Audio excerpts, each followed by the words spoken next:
se habrán bebido un vaso de vino.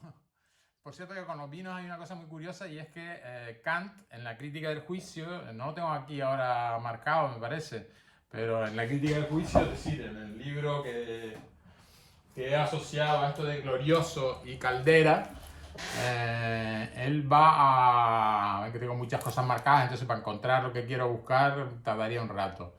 Es es un libro sobre el que realicé diversos trabajos, entonces pues me necesitaba tenerlo muy marcado, porque evidentemente utilizo distintos colores para distintas cosas que quiera luego buscar en el libro, ¿no? Bueno, pues en él decía con respecto al vino que se habla del vino de Canarias, precisamente como un ejemplo entre aquello que nuestra facultad de placer y displacer puede estar, puede, digamos, ser estimulada bien por objetos que no van a unificarnos como humanos, es decir, a alguien puede parecerle asqueroso el vino y a otra persona puede parecerle maravilloso el vino. Mientras que, en cambio, el verdadero juicio estético, eso no sería un juicio estético, sino un juicio de gusto. Sobre un juicio de gusto se puede estar discutiendo eternamente. Es decir, yo puedo intentar convencer a alguien de que le guste el vino y a esa persona nunca le gustará el vino. Igual que a mí no me gustan los tomates, a pesar de que mi madre siempre se empeñó en que me los comieran las ensaladas. Y yo los escondía debajo de la mesa, o en fin, bueno, si tenía un perro se lo daba a un perro. Que tampoco lo quería, por cierto. Bien, pues en cambio en el juicio estético no simplemente un juicio de gusto, es un juicio sobre la belleza del arte de la naturaleza o del arte que realicemos los humanos. Ahí no se cae en esa subjetividad y a pesar de que haya discusión o debate, siempre es una discusión o debate, digamos, en torno a si esto es más bello que aquello, pero en fin, todas las obras bellas, por ejemplo, todo lo que hay en el Museo del Prado, todo lo que hay en el Louvre, pues se considera hermoso y bello. El que no piense eso, pues la verdad es que de humano tiene bastante poco, ¿no? Otra cosa es que luego te guste más la Gioconda o te guste más la libertad guiando al pueblo de la Croix, ¿no? Ahí sí puedes discutir, pero estás discutiendo ya dentro de un terreno que te unifica con nosotros.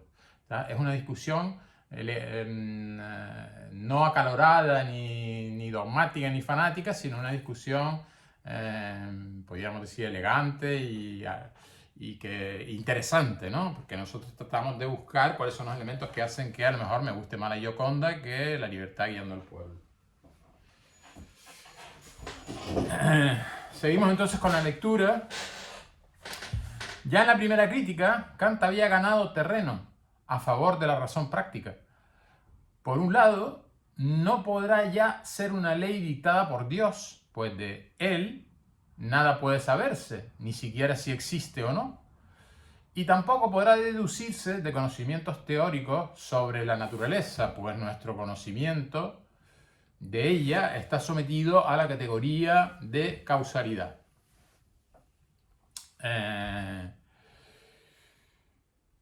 Y no puede explicar, por tanto, la acción libre del hombre.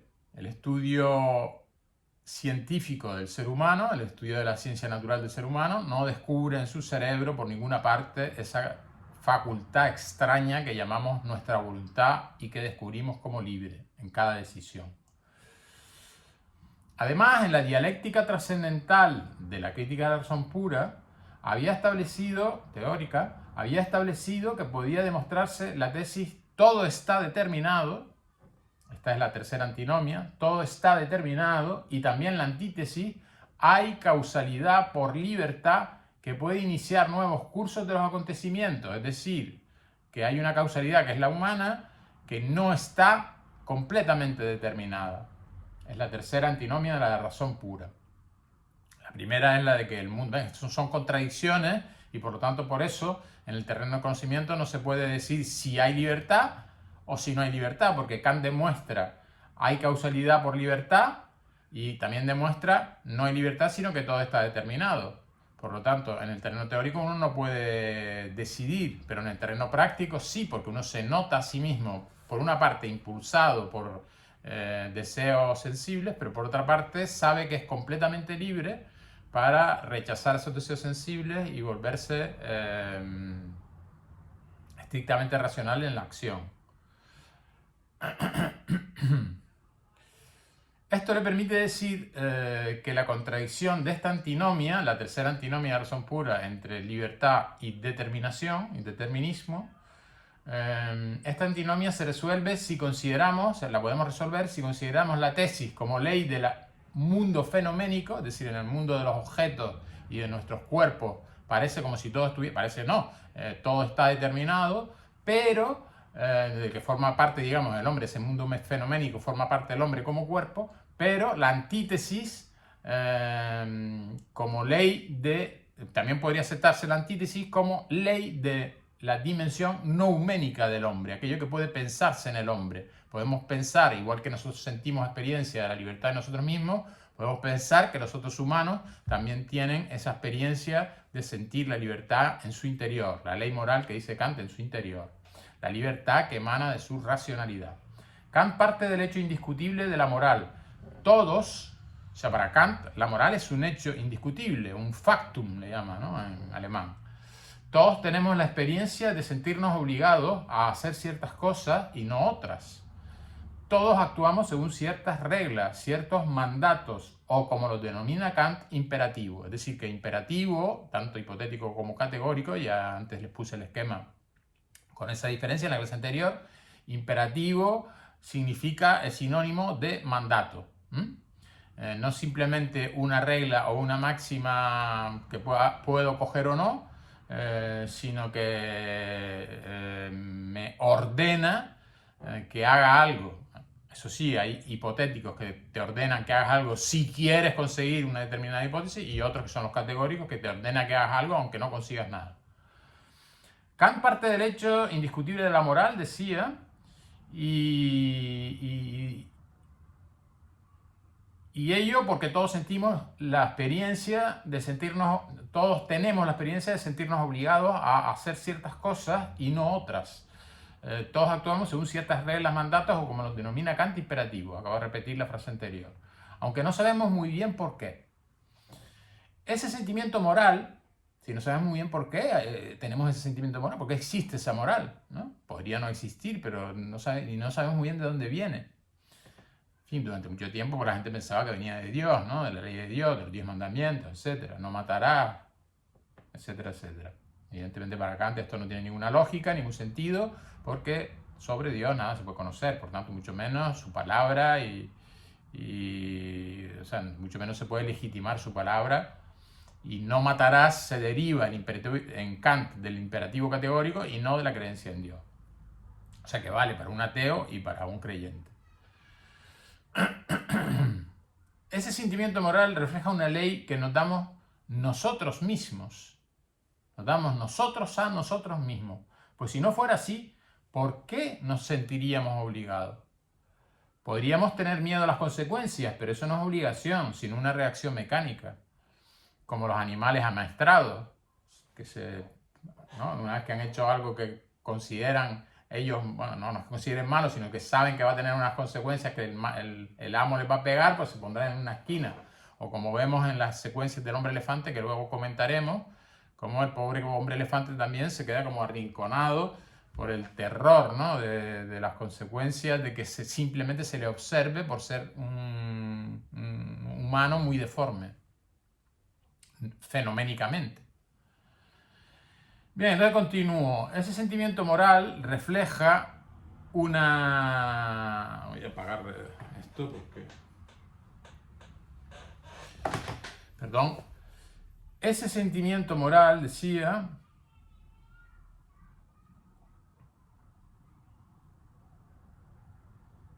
Perdón. Para que una ley nos obligue a actuar es preciso que no dependa de la experiencia. Pues entonces dependería de las circunstancias, de cada persona, de cada situación, sino que tendrá que ser a priori. Si no, una ley no nos obligaría, simplemente, digamos, nos sugeriría posibilidades. No. Si algo nos sugiere posibilidades, eso no implicaría que luego tú, si no cumples ese imperativo, te sientas muy mal, con remordimiento, mala conciencia, etc. Tiene que ser, como dice Kant, que haya una ley y que esa ley nos la hayamos dado nosotros mismos, porque si nos lo hubiera dado otra persona también podríamos decir, bueno, allá él, ¿no?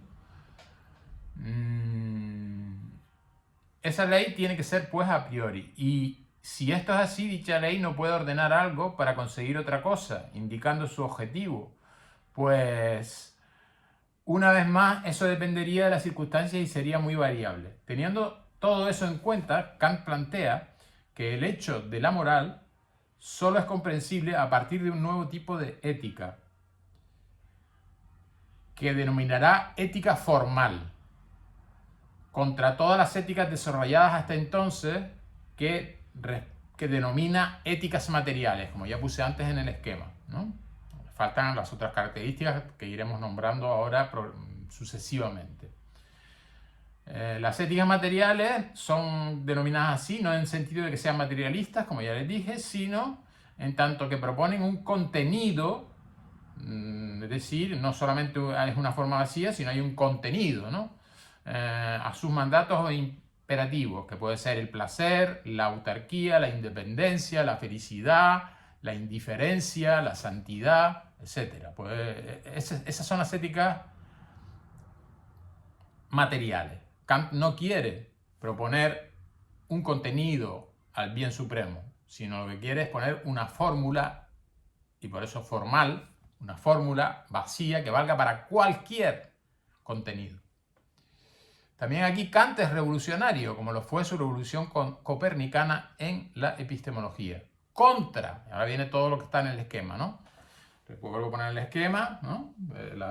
Tenemos, lo que va a hacer es va a ser como un alegato contra las éticas a posteriori, heterónomas, hipotéticas y materiales, perdón. ¿Vale? Contra las éticas a posteriori, materiales, hipotéticas y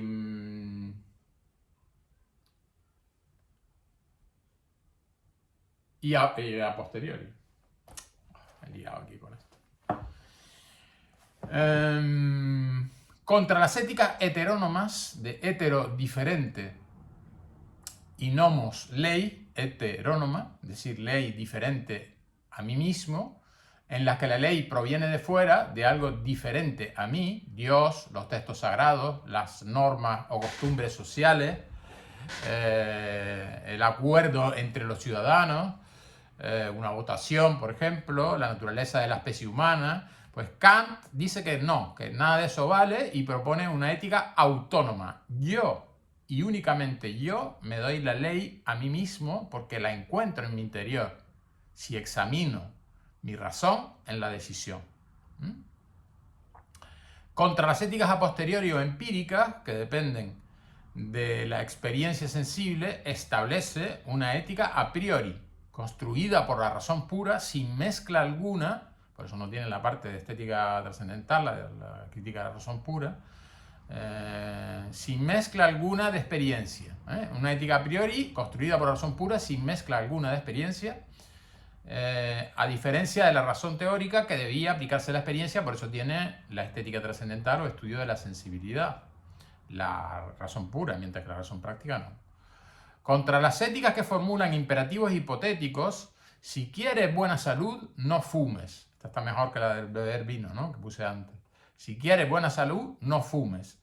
Que solo obligan a cumplirlo en el caso hipotético de que se acepte el fin que el mandato persigue, es decir, tener buena salud, tendrá que ser una ética de imperativos categóricos.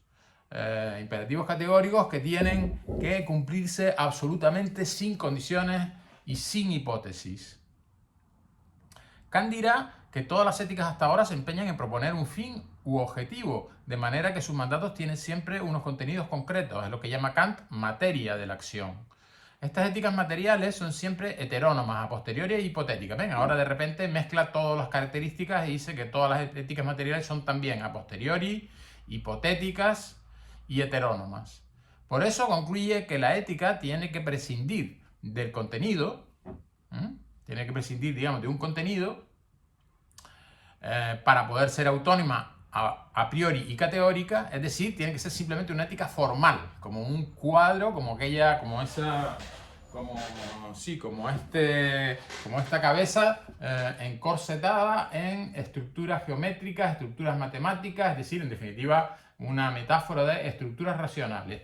La ética formal lo que va a proponer son estructuras racionales que nos obligan a nosotros mismos, puestas por nosotros mismos, luego son autónomas y justamente como son racionales son a priori independientes de la sensibilidad y además obligan, precisamente como no hay variantes dependiendo de las circunstancias, obligan de forma absoluta, es decir, categórica, y no para conseguir otra cosa. La ética... estas éticas materiales son siempre heterónomas a posteriores e hipotéticas. Por eso concluye que la ética tiene que prescindir del contenido para poder ser autónoma a priori y categórica. Es decir, será una ética formal. No establece qué cosa o materia debe hacerse, sino cómo o forma de la acción debe hacerse cualquier cosa. No qué cosa debe hacerse, que sería como poner una materia ahí como objetivo, sino qué forma debo yo aplicar a mi acción para que ésta sea buena. Sea cual sea la cosa que voy a alcanzar, independientemente de las consecuencias que se vayan a producir. Luego es un poco, por supuesto, esta parte de que es independiente de las consecuencias que se vayan a producir, puede ser muy discutible, ¿no? Y ha sido muy discutida y muy criticado Kant por ello. La ética formal de Kant establece, pues, a priori y como una regla general vacía, sin contenido, estrictamente formal, su ley o mandato en imperativo categórico. Una de sus formulaciones es: actúa de tal forma que desees que tu máxima o regla sea una ley universal, tu regla cada vez que actúas. Como no se puede desear, por ejemplo, que el asesinato sea una ley universal, el imperativo categórico prohíbe el asesinato, por tanto la guerra también. Así pues, el imperativo es una mera forma que se puede aplicar a cualquier acción humana. Mentir, respetar, amar, suicidarse, no trabajar. Otra formulación del imperativo categórico, un poquito menos abstracta, pero que en definitiva dice lo mismo, es: trata a la humanidad, tanto en tu persona como en la de los otros, no solo como un medio, sino como un fin en sí misma. Fíjense que esto se me había olvidado decirlo en clases anteriores, no es solamente trata a los demás siempre como un fin en sí mismo, y no como objetos o medios, sino también trátate a ti mismo, porque si uno se maltrata a sí mismo, estaría también incumpliendo el imperativo categórico, porque en lugar de convertirse en una persona que con fines que le hagan desarrollarse cada vez más y que le permitan jugar un papel en la comunidad humana que sea lo más positivo y que impulse el deber ser y la ilustración lo más posible, pues claro, si nosotros nos descuidamos nos convertiríamos en una piltrafa humana como los pobres yonkis que no hacen otra cosa que buscar la dosis durante todo el día, simplemente para luego tener un poquito de, bueno, bastante, porque si no nos explicaría, bastante placer en el momento de inyectarse la dosis o fumarla, vamos. Creo que ahora sobre todo se fuma. Me refiero a los heroinómanos, claro. La ética formal de Kant, no, perdón. Además de formular la ley moral del imperativo categórico, ya voy casi por 20 minutos, además de formular, no, perdón. Voy a terminar aquí ya, voy a repetir la última frase. La ética formal de Kant establece, pues, a priori y como una regla general vacía, sin contenido estrictamente formal, su ley o mandato, el imperativo categórico.